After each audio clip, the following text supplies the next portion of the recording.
thing, I was in the lobby and this guy walks up, I'm like, my God. Heavens! It's like nothing has changed. It's wonderful to see Terrance again after a long time. Here we are. I love it. Thank you.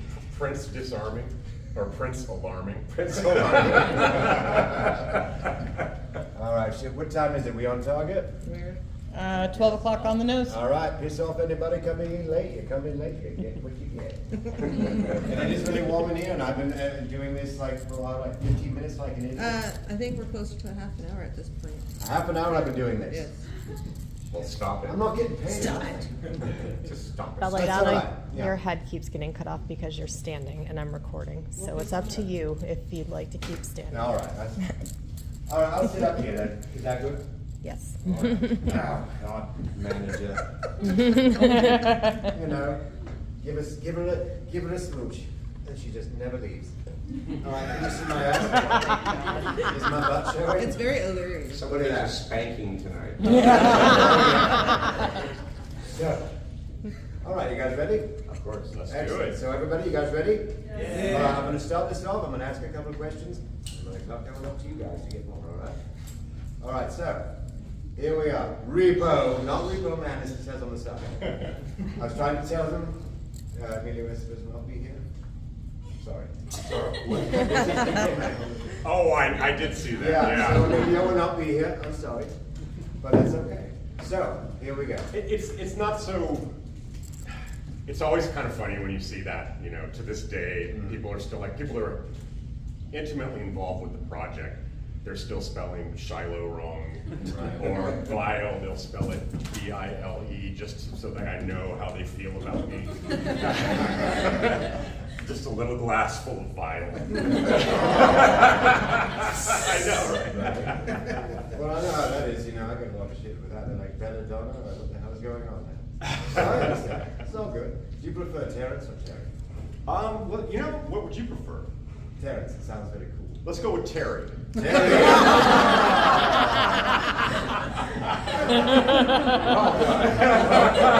That's all right. I don't know how to say your last name, so fuck it. Terry Z, everybody. All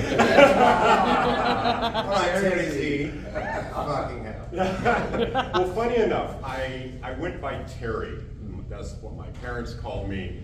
I think when I was a child, Terrance just felt a little, perhaps, pointed out how strange I actually was. But I had this voice, so at some point, Terry felt odd. So I kind of morphed into, so it was like 20 years Terry, 20 years Terrance. Then there was kind of something in the middle, but I think I've warmed up to Terry again, so that's cool. Oh yeah, that's all right. Useless information. I've been filling them with useless information for half an hour. So, we know what kind of pie everybody likes. All right, so let's get into the questions here. We'll do that. All right, so Terry. So with something like Belladonna. Oh yes, A Belladonna. This is going to be like 20 minutes of names, and that's it. All right, so with something like Repo, I know you said it was a long time coming to the screen. Many years, on stage and everything. Getting a movie together is quite difficult. But I mean, this is very much like a creation. You're a creator. So you have all these ideas that come out of you, and you put them on the paper or whatever. But when you start sharing with the world, things evolve and change. And then you do a film. Now you've got producers, directors, actors, costume people, and everything. Do you feel that the vision of what you may have originally started came to the screen really thoroughly, like it really represented it, or did it exceed expectations, or would you do anything different perhaps if you feel that? Yeah. And your response. I know. Well, maybe I'll start by saying just sort of where Ogre said it's been a minute. It's been a minute, both since we've been in a room together, let alone on a stage trying to talk extemporaneously about this work that we collaborated on. 16 years, something like that ago now. And it began before that for me, because it started off as, firstly a little 10-minute operetta that the co-author with me put on in little clubs and stuff in LA. And then that morphed into sort of a one-act stage play, then to a fully produced thing, both in LA and then in New York. And then we made a short film, and then the movie became. So as someone who was there and living and breathing it for every step of that, and then beyond, because now this is a continuation of it, this weird vestigial tale or something. So I suppose to try to get back to the answer to your question is like, it is a breathing relationship in some ways, and maybe because it is so, it took so much to do it. Right. That there is no passive way, no casual way to do it. I was just blinders on doing it for about 8 years, and I wouldn't change that. But when you have the blinders on, especially when something's sort of alive, and when you hand it over to the world, it takes on another life. It's almost like I never quite know which version I'm meeting. Sure. Right. And so, in some versions I like better than others. And I don't even mean necessarily the art or the way someone else feels about it, but maybe I have an association with a specific moment or an iteration. And so, so I won't just filibuster. One of the most interesting things about coming to something like this is you also all have your relationships with it. And sometimes you'll bring up something that triggers this weird memory for myself.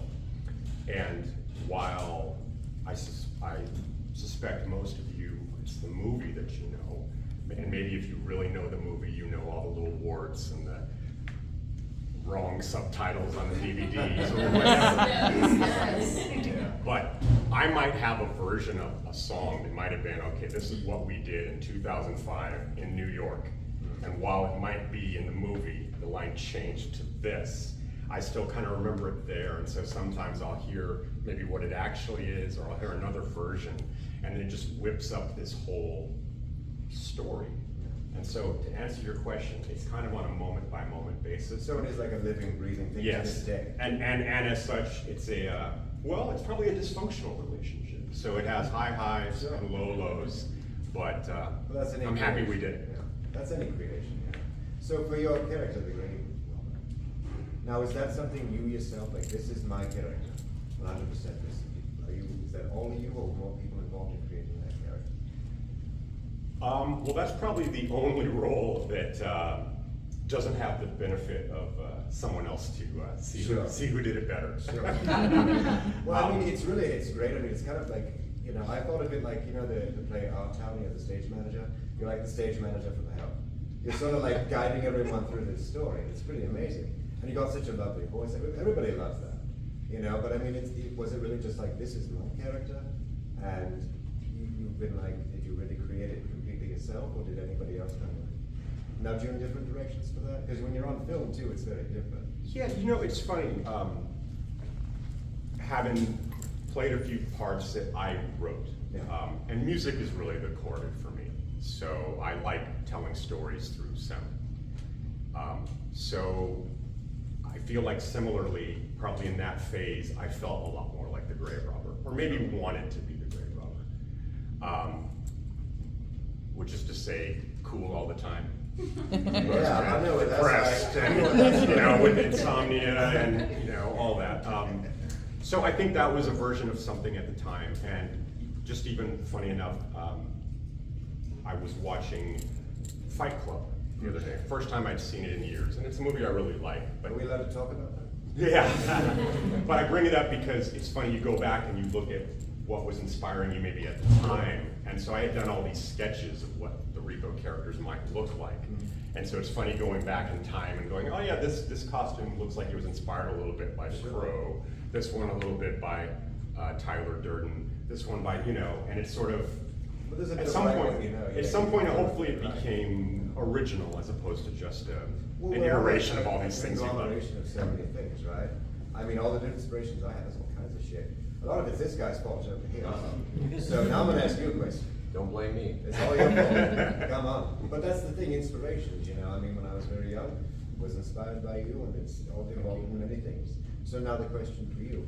I think, if I'm not mistaken, Repo was the first picture where you like had a more starring role. Is that right? I did. I think in a way, I mean, I can go into the choice from them. There's also the business choice of having a Canadian lead, perhaps, possibly, for some financing things. Maybe, I always thought that may have been a bit of a possibility within it too, but yeah. But I self-denigrate, which is too much. I was very lucky to get the role. What he's saying is not everyone would work by the hour. Minimum wage. No, it's cool though, because I mean, I think it was like your first like role where you actually like, aside from everybody mostly knows you from the stage. Yes. And I mean, you've created over the years so many different characters and personas and whatnot, and you're storytelling on stage. Now, when you're doing that, though I know people help you put stuff together, you're in control of it all. That's your show. So when you get into a movie, of course, it's you're working with so many different people. So I guess my question for you, I know that, I love it. But I mean, it's a different kind of. It was. I mean, I can share with you guys a really self-denigrating story. The story I was telling Terrance I wanted to share there tonight was that. So I went and did an audition for Repo. I had done an audition for The Crow before for Fun Boy, who if I would have gotten the role, if I didn't have such a shitty fucking audition, excuse my French, I would have probably killed Brandon Lee. Oh my goodness. Which is weird. So I came out of that not knowing. I went into my audition with Repo trying to be prepared. So I did a bunch of preparation for it. Went to an acting coach and went down to North Hollywood. And I had a gag. I had a mirror with me that I was playing with out front, and I was sitting outside the thing, and all of a sudden the doors opened, and there's nobody outside on the street, and suddenly the doors open, and there's a bunch of kerfuffle, and Paris comes walking out by me, and she comes walking out, and I'm holding my mirror, and I'm kind of looking up, I'm going, she comes by, she goes, hi, and I go, hi, and then she leaves, paparazzi outside, I don't know where they came from, and so I'm going, oh shit, now I've got to do my audition. So I go in, and Terrance is there, wonderfully supportive, because I think these guys wanted me to be in the movie. Terrance did, and Darren, I think, and so they were up there supporting me. And what was your girlfriend's name at the time? Elisa. Elisa was there too, very supportive.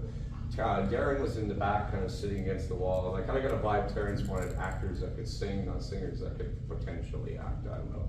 So I went up and did my thing, and I was like, Pavi. I was like going through my thing, and then I said at the end, I was like, do you want to know who fucking Pavi is? This is Pavi, and I turned my mirror, and I had Paris's picture in the mirror. That's nice. And everybody laughed, and it was a great thing. I left the audition going, oh my god, it was. I'm so happy. Yeah, I just had a good audition. Didn't care if I got the role, but I went out like Mary Tyler Moore in the street, throwing my hat up. Auditions are really stressful. They're very stressful. They're horrible. But he had no idea Paris Hilton was going to be there. This just happened to be this prop he prepared. Because that was kind of the next question, was like, how much of Pavi is really your creation? I mean, because again, you know, I was really going off a lot of notes from these guys and trying to do the best. They wanted somebody who had, this idea of elegance, but not being very elegant. This fake kind of Italian inflection, like he was something, and he wasn't. I mean, he was a very kind of shallow, kind of skeezy kind of. Who came up with the appearance, the look? These guys did. It was Terrance. It's all Terrance's design for sure. But I just wanted to say, so when we were doing the auditions, and once we got past the auditions, we were running through things, and one of the most embarrassing moments, but again, very kind of Terrance, so we were at the piano, I don't know if you remember this, and we were just, they're running through to see where my range, I think of my voice was or something, and they're like, give us a standard you could sing. And I'm like, in my mind I'm going, Mary has a little lamb. I don't know.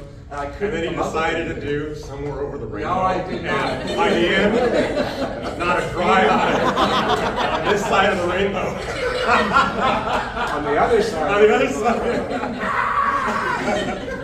So I don't remember how we went through it. I think you guys let me off the hook with it, kind of, and I was just going, my God, why am I even here? In a way, it was very, very, very, very strange, and yet you're so supportive, and I've never thanked you for that, but thank you. So these guys kind of got me through a lot of my fears of being on a set and doing that kind of stuff, which I don't know if that answers your question. Yeah, absolutely.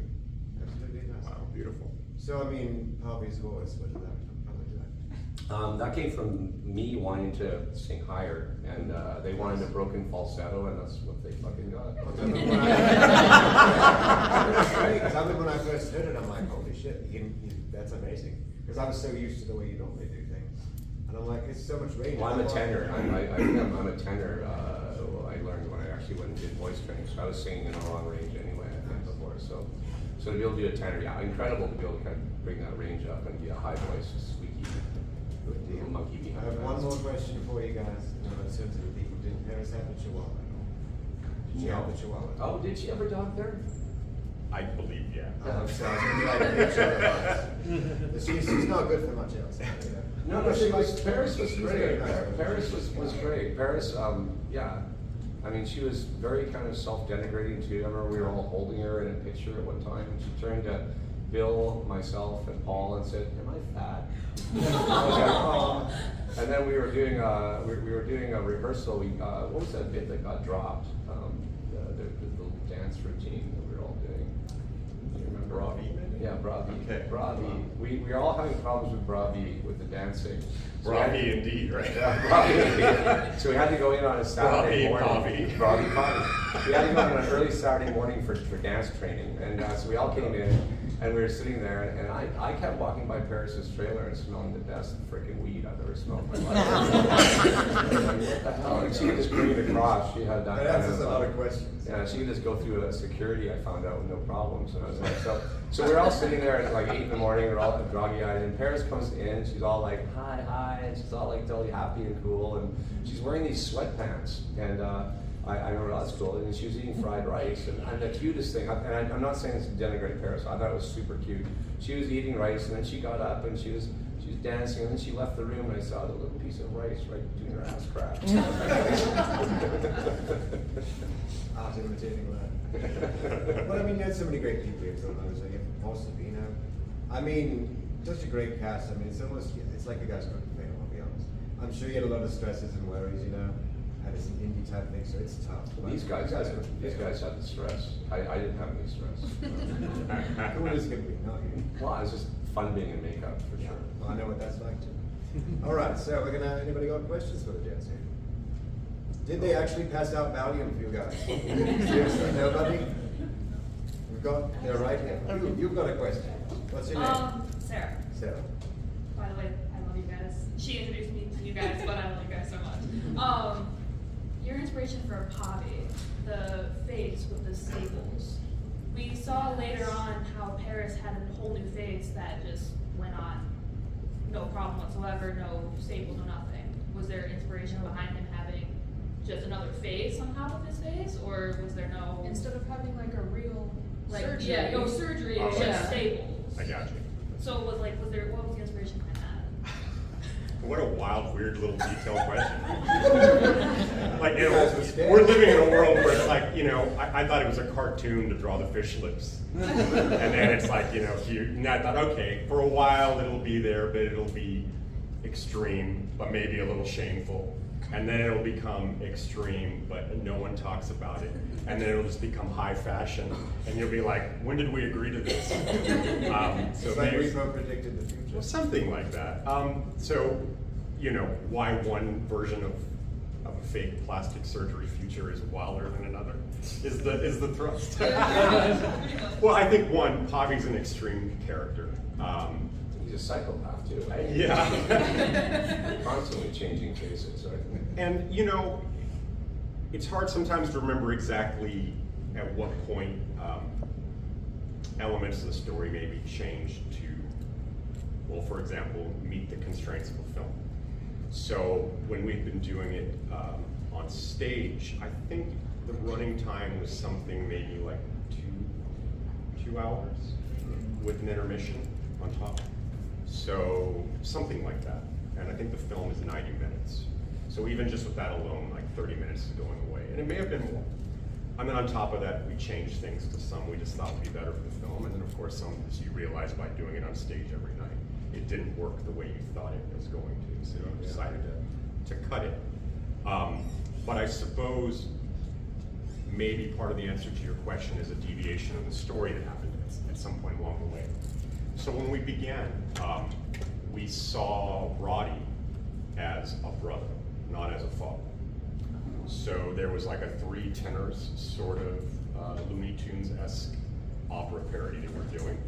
So it was three brothers in tuxedos and cummerbunds and basically whiteface. and they would do this kind of comedic, much more slapstick. And so in that iteration, 3 brothers and a sister, there was a real delineation, very obvious in the roles. And they took on different things. And then along the way, we decided to be stronger if Roddy was the patriarch as opposed to just the eldest son of a missing patriarch. And then just by merely doing that, now it's a father-daughter relationship. And so it opened up an entirely different line of, but I think if it really comes down to the essence of it, it's each of these characters' way of saying, fuck you, Dad. Amber's is just a little different than Poppy's. I think we can all relate to that. Anybody else got questions? Come on, questions. You, what's your name? No. Just play along. Okay. I'm Reese. You know. I was wondering if there were any actors that you wanted to be in the film but you couldn't get or that had to drop out or anything. That's right, There, for certain there was. And maybe going to, thank you for that earlier, by the way, going back to what Ogre was saying about the experience.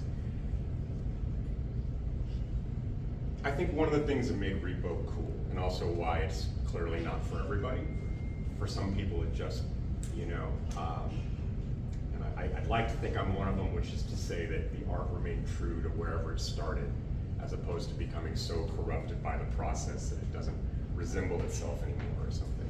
And making a film, that can happen. You wouldn't, it's like, you'd think like, how does this happen? But it does, you know, you're in the middle of it and there's so many things going on. But I suppose I was never all that interested in like the Broadway singer version of this, nor in the sort of Hollywood goofy version of this. But at the same time, we obviously wanted to be successful. I don't know that I knew what that looked like at the time. I think it looks different now, but I'm still not sure what that looks like. But I think I was always really interested in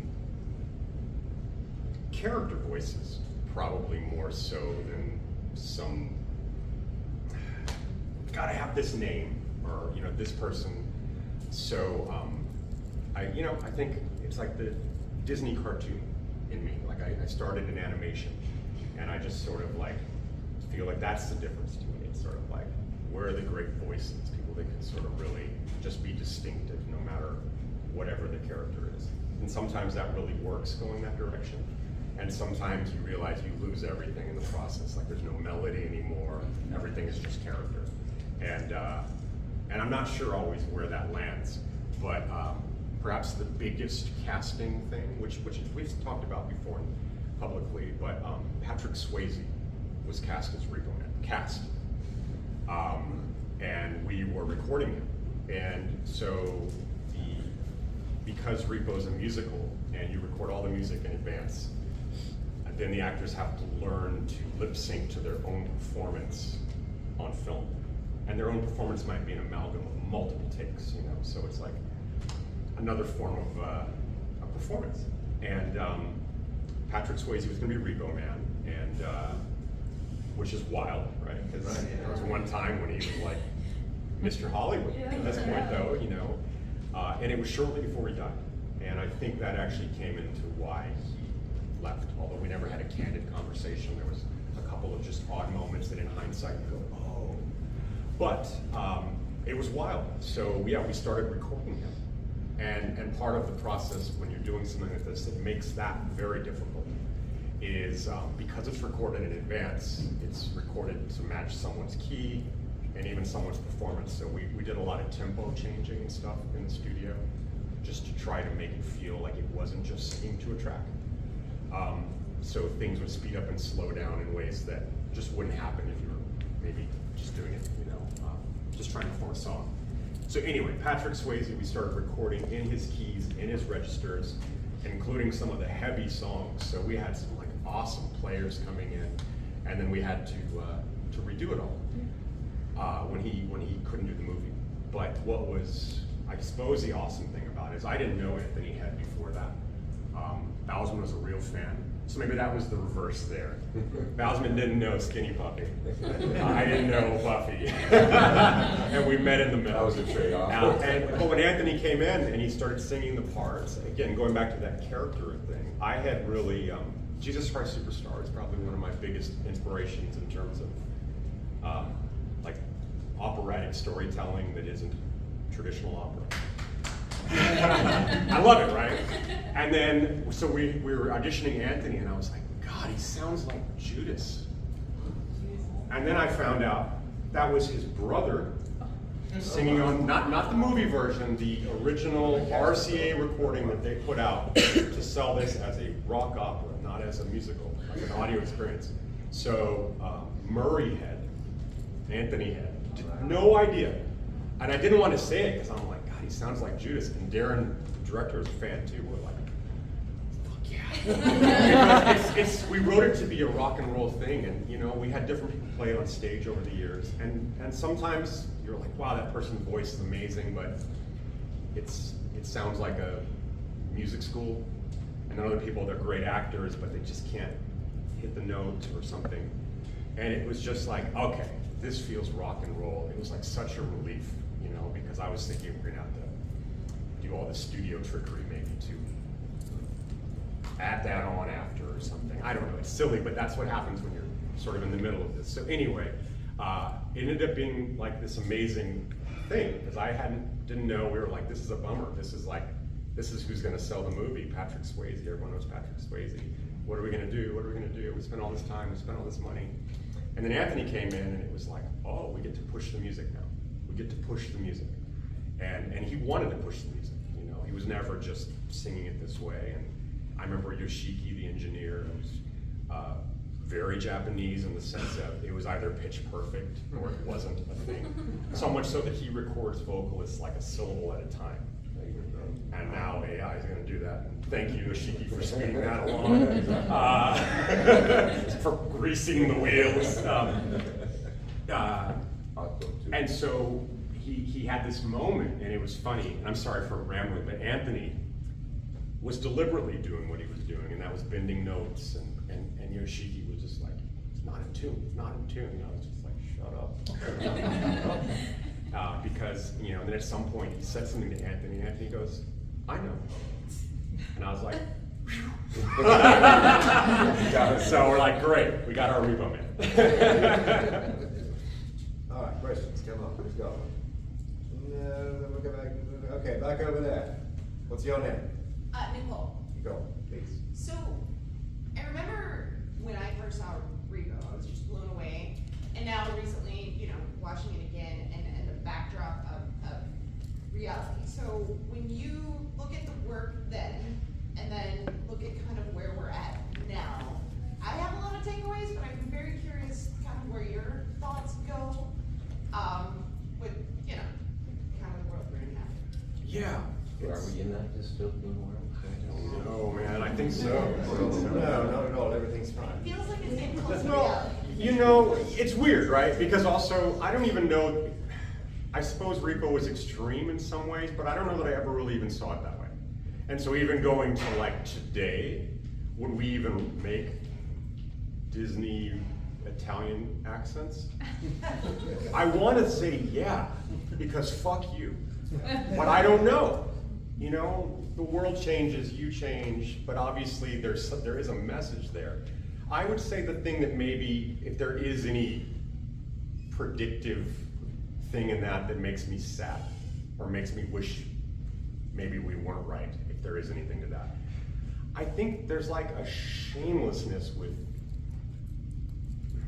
identifying with corporations, and that I just don't even understand. And so as an artist, you know, well, funny enough, my girlfriend and I watched Rent, the movie the other day. So, you know, I'm familiar with the music. It was never one of my favorite pieces, but I've seen it over the years, and I got to work with Adam Pascal on Hallelujah. He played Roger in the original Rent. And there was a line in it where one of the main characters, who's a videographer, and on the one hand it was like this corny 90s version of what do artists look like? Well, put a scarf on him and give him a camcorder, and that so that sort of thing.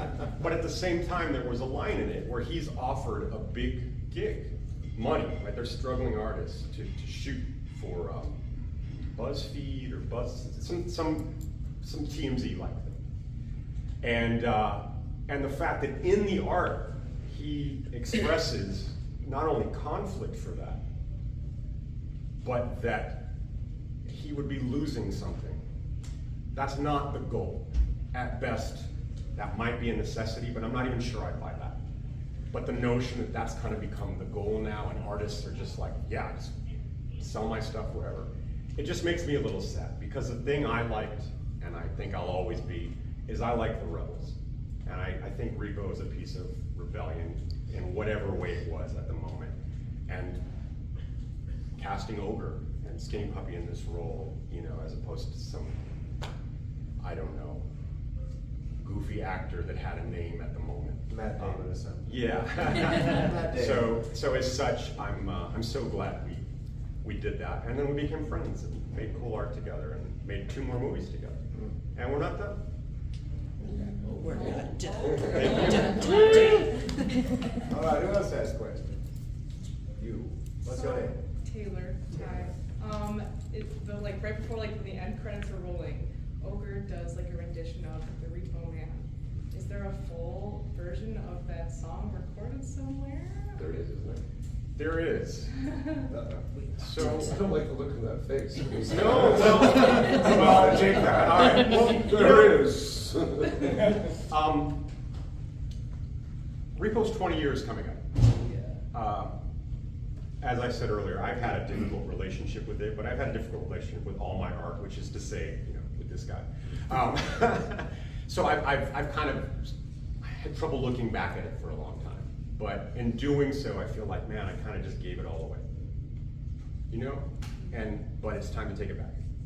So, at least on my end, for the last 6 years now, I've been just in the lab again, working in the way that I did when I was doing Repo, which is to say, not healthy, not wise, but got it. And maybe COVID, maybe just becoming disillusioned with the industry, maybe just reaching a certain age. It's kind of evaluating, where am I now, and what do I want to do, and what do I want to give, And so part of it is I've been working really hard on a new project, and so there's 3 new albums coming, they're recorded, they're coming this year probably. Around Halloween. Part of that is a book. So I don't know if you know, but I draw as well. And so it's like a full 400-page book, illustrations, beautiful piece of art, a companion piece to one of the albums. So that's some self-promotion. So if you aren't following American Murder Song, please do. We're very close to coming back from the ashes with something really cool. But part of that is I've been digging through the archives of all this stuff. So there's so much music from Repo that was not released. And I'm not just talking about awesome songs like his version of Repo. I didn't even realize, for example, the song that we thought was going to be the single of the movie, Come Up and Try My New Parts. Paris' solo. Why we cast her, ultimately, right? This is the big song. I'd forgotten we never even finished it. And there's a whole slew of reasons for it that were, if I told you, would take the rest of the time, and each one is absurd, and each one is a hill you could have died on. But, because it was so much, you just even forget. So I forgot that half of the music that's in the movie hasn't even been released as an album. So I've been working, and very soon, some stuff that hasn't been out there. It's cool stuff. Is coming. I think everybody would like to see that. Oh, yeah. Like a really cool release, and everything would be double discs and all that, fancy artwork and whatnot. So, and in this, it's a long-term goal, which means it's not gonna, because in the past, one of the hardest things about doing this is it takes years to write it, and then years to produce it, and then at the end, you're like, oh, what's left? So, I'm trying to think a little smarter so that music is more the front of it, and as such, I hope you'll collaborate with us again. Oh, hell yeah. Because there is some stuff right around the corner that's gonna keep these universes that you love a more curated piece of art. And I know you said you record the songs before the movie. Did you record that one before the movie also, or is that kind of like, oh, we want you to do like? You know, I'm showing my age here, but when you brought that up, I was like, oh yeah, I did do that. And honestly, after you said, like, when did I do that? And honestly, I don't remember. Was it after, or do you remember? You don't remember either. Your recording? The recording of Repo. Repo. Oh, of Repo. Was that done after, or before? I don't remember when I even. That was done after. I think I did that with Mark, maybe too. We did that. It's just sorry. It's okay. Gone. It exists. Okay. We would love to I just release remember it. like trying to Google it. I was like, where do I find the full version of this? That's exciting because this stuff's coming around. Yeah. You and Darren talking a little bit? Yeah. Good. Yeah. Good. A I won't little say bit. anything more. I don't know in what language, but I'm just tittling. It's Darren. beeps and whistles. Like, at least there's something going over the hill, you know. You know the good thing about going over the hill? No brakes. No regrets. All right, who else? And no regrets. Anyone? Well, maybe a few, but. Name. Yes, my name is Joey. So I've seen a little bit of like the behind the scenes videos and stuff like that. It gave me a little bit of an insight into it, but I just wondered if you had both like a story from working on one of the songs that you were really fond of. I know you were working with Bill Mosley and stuff on Mark It Up. I really enjoyed the behind the scenes video on that, but if you had any other stories that you'd like to share, I'd like to hear. I feel like I have filler butts. I'm just dealing with pretty, so yeah.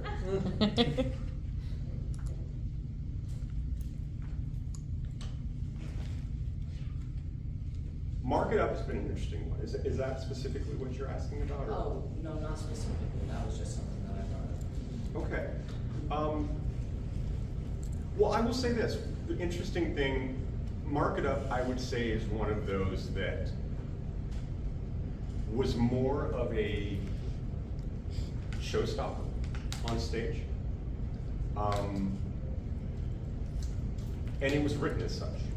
And Organs flying around. well, it was just, it was less of a character introduction of the family members and more of like, here's the Jinko factory. So there was the chorus repeated more. There was a chorus of people singing it. We had on stage, we had like these decked out medical carts full of black lit rubber organs and test tubes and all of this. And so again, the brother, or the Largos were three brothers and a sister initially. So it was the three brothers and sort of this Jinko stuff. And it's not that it isn't that in the movie. But I feel that that was one of those transitions that I'm so glad happened. That it didn't just remain sort of like, I don't know, the villainous sing-along, and became maybe actually edgy. And maybe when you cast Bill Mosley and Ogre, you actually have to go, right? Because it was almost like, well, do we even, I remember there was a whole discussion of what rating is Repo? And it's like a weird question, like, do you really think about that as an artist? I mean, I suppose you do. I hate that I do now.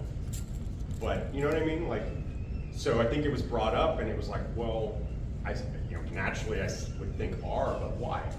Because is R synonymous with edgy, or is that just synonymous with some goofy? So it didn't know, so we had this whole conversation like, well, sister fucking and brother fucking, that's not gonna be a G, but, you know, but is that the joke? Yeah, it's like, What a great. fuck it, let's do it. It's Bill Mosley and Ogre. So we leaned into it, and so now it's almost even hard to remember it as a sing-along as opposed to like, you're introduced to the archetypes, and they're not really playing by the rules. And if they were all singing in a nice little conformed thing, it'd be playing by the rules. Hope that answers the question. I have I can give you guys a king of self-denigration, but I had a wonderful experience with Paul that was also, it was interesting and fun. So I was on set, we were doing a scene where Paul's at his desk, dad, and he's looking at the two kids, and he's just, you know, I have a picture of me, it's with, you know, that they brought with me peeling a face off a girl. And Bill's, you know, in some other, and he's looking at us with disgust, because, you know, we're supposed to be the good sons, and he's supposed to pass this on to, but he's just, you know, just looking at us with disgust. And so I had my first close-up, and the assistant director came up and said, you know, Ogre, Mr. Sorbino's not feeling well. He's got a bit of a chest thing. Do you mind doing your close-up without him to play off? And I said, of course. I didn't expect he was going to be there anyway. And it was my first close-up, so I was just like, of course, no problem. And all of a sudden I hear this coming down the hall. And it's Paul, and he comes in, and he goes, he can't do it. It's his first close-up. He can't do it by himself. And he sits down in the chair next to me, and he's like looking at me. And it's the scene, I don't know if you remember, I'm like this. He literally ripped into me. Like, just tore a pound of flesh, just calling me, you disgusting little worm, you're just horrible. And it was just, my God, I was just like, my God, Paul. And then I cut, and it was like, I was just like, oh. And he comes up and he goes, smiling, he goes, we had a moment, didn't we? He must have been wonderful. It was amazing. It was fucking amazing. Wonderful guy. You know.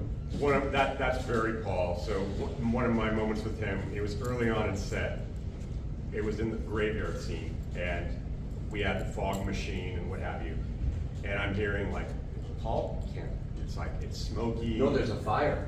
There's a little fire in the leaves. Do you remember that? I do remember that. And That was like, shut down the sun. Well, that might have been a good thing. You probably was on It was, but I know where you're going with this. So there was like fog, and you know, and we're just doing our thing, and I'm hearing like he can't. It's like he's an opera singer. He can't be out here in the fog, and he cares about his health. And I'm like, okay, so I gotta go deal with this now.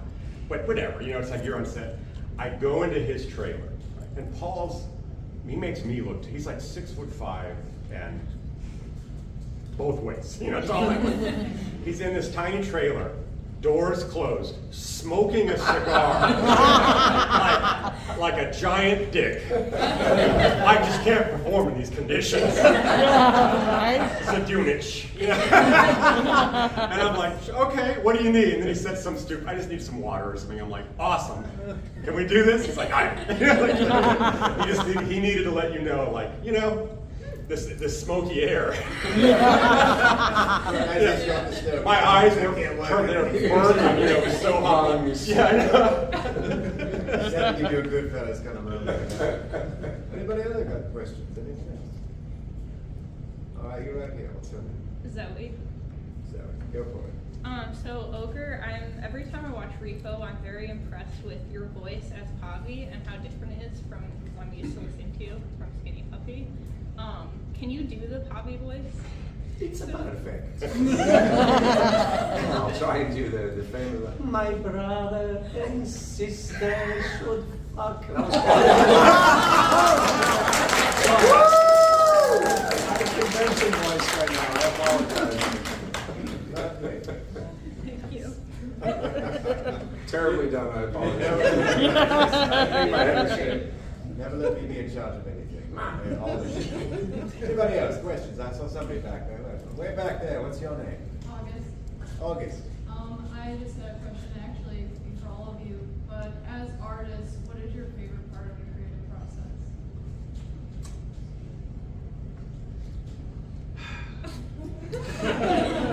Getting through it? Yeah. You know, when I was talking earlier about the struggles, maybe part of the struggle is forgetting to end it on a positive note. And maybe in some way, even just saying stuff is coming is a version of that. And that is the truth. But I suppose, to circle it back to that a little bit, when I look at all the iterations, when I look at the time spent, sometimes the time wasted, I would say if I regret anything, it's just I'm never in the moment. It's always like thinking ahead. And so I think maybe the last few years and having it be a difficult time on many, many, many levels. One, just questioning things. It kind of forced a re-examination. And I think part of that re-examination how do I want it to end? And I don't just mean the story, but I mean everything. You know, like what is the art about like? And it's kind of weird to step back a little bit and maybe look at it with fresh eyes. And not only from what's there, but maybe what you'd like it to be and what you would change or what you would do different. And so maybe I've always known this. I don't know that I did. Even if I did, I don't know if I would have said it out loud before because it would almost felt not true. But for doing all this weirdo, dark, I want to make everyone smile. With like a capital S. Do you know what I mean? I love the dark shit. I was raised in that suit. I carry it like a fucking cross. But at the end, I kind of want to smile and make stuff that's fun. And maybe the rebellion is the smile, as opposed to the middle finger. So hopefully this next phase we'll see where it lands. But in the end, I want to produce smiles so that I can have one too. That's wonderfully put. Yeah. I thank you for supporting the endeavor.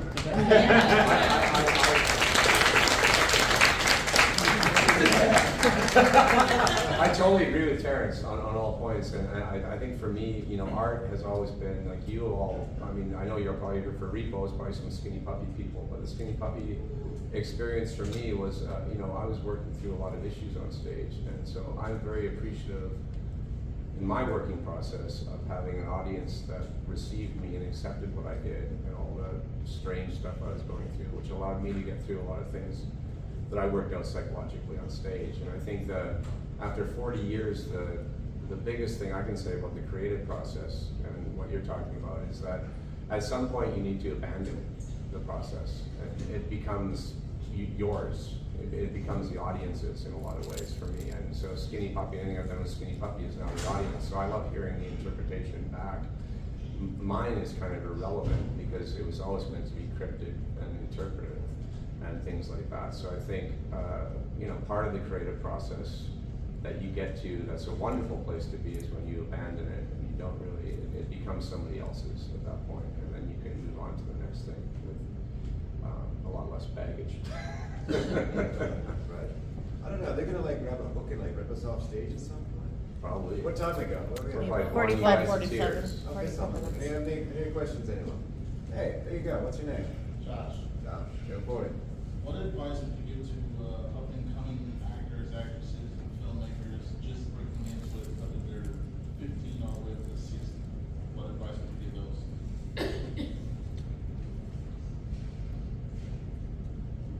Well, maybe, again, as a continuation of this, throw actor away. Why? What are you offering? What do you want people to feel? What do you want to feel? And it's never easy to answer that, right? And maybe it is something, maybe it's simple. Maybe it's just, man, I want someone to applaud every once in a while when I walk in a room. And if that's the case, you know, lean into that. But hopefully it's more. And if you can just find what that is, you're not even auditioning, you're not doing whatever it is. You know what I mean? You're only competing with your own shadow. So if you can just come in and be you, Exactly. whatever that is, and maybe it's a heightened version of you. But, you know, so I would almost say, like, forget the acting. I know that's part of it, but that is just, that's a tool. I think it's really, who are you?